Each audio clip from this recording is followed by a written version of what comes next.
turabatumiye mu gikorane cy'ubutumwa bwiza kizotangura itarike 14 gushika itarike 22 mu kwezi kwa 11 muri uno mwaka turimo, ubwo tuzoba turi kumwe na Pasiteri Dieudonné Nshimirimana asanzwe ayoboye ishengero ry'Abadventiste b'umunsi w'indwi mu Burundi.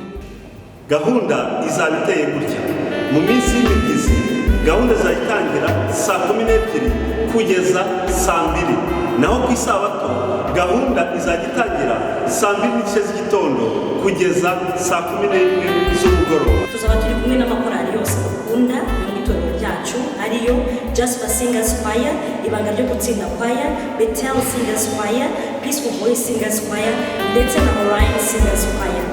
Kandi tuzaba turi kumwe n'abaririmba ku giti cyabo. Ku nsanganyamatsiko igira iti Yesu Kristo niwe kugoroka kwacu, nzaba mpari nawe ntuzoba. Nzaba mpari nawe ntuzaba. Azakenera atugaburire. I'll be there. Hope to see you too.